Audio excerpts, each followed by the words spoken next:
Hi, I'm Toby, and this video is about... The Latin alphabet is the most used alphabet system in the world. It is so widely used that around 58 alphabets derived from the Latin alphabet are used today. But not only is it used for writing, but it's also used in mathematics, and it is currently the only alphabet used for web addresses. Have you ever seen a web page with a Japanese address? For more information, let's watch a video on YouTube. Hello YouTube, it's me again. Today I'm going to talk to you about the Latin alphabet. So, the Latin alphabet was in fact created by the Romans, yet its origins lie far into the past around the time of the Egyptians. The first writing, which was written on papyrus, was a hieroglyphic script that was created many millennia ago. The Egyptians created the very first paper with the first written script by using the papyrus plant, and therefore an easy method of writing came to be. It was invented around 3000 BC. It was not very widely known, mainly learned by scribes, but this writing was no doubt the revolution of written communication. The hieroglyphics was an ancient version of the present-day Latin, yet the civilization of the Sumer, which were close to Egypt, and the hieroglyphics had certain influences on this writing.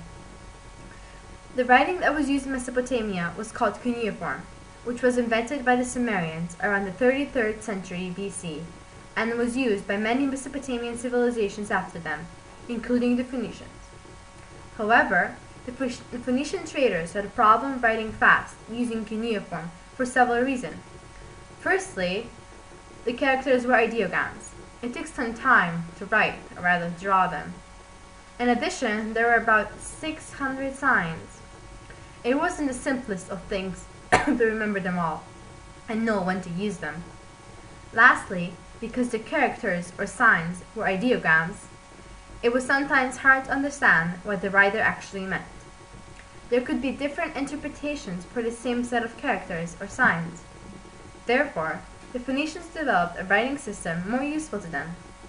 The writing system received its name by taking the names of the first two letters in the system and putting them together, alpha and bet, forming alphabet.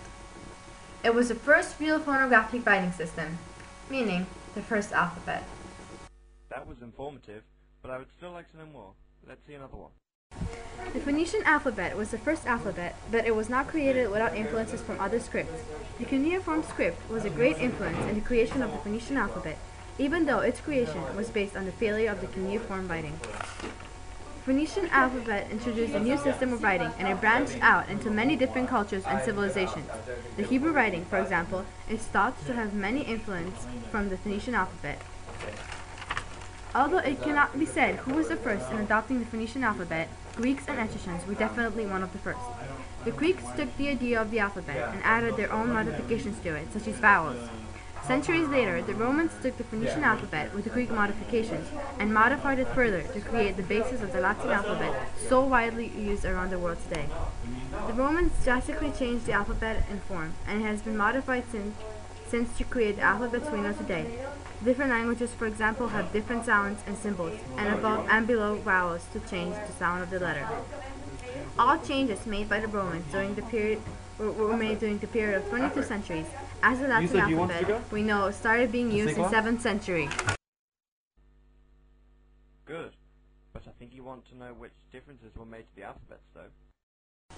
Hi, and welcome to my YouTube video. Here I'm going to show you how our Roman or Latin alphabet was formed. A really good example of how civilizations are not original. They just take stuff from other civilizations, modify it, make it better, and then use it, and it's better around the world. So one of the most important changes that were made were that from the Greek alphabet, that these letters were dropped out. As you can see, we don't have equivalents here. Another change is that you see here, the letter iota, in Greek it represented both I and J. Well, the Romans wanted them separate. They didn't want two letters. They're being represented by one letter. So they just took it and changed it to I and J, as you can see here.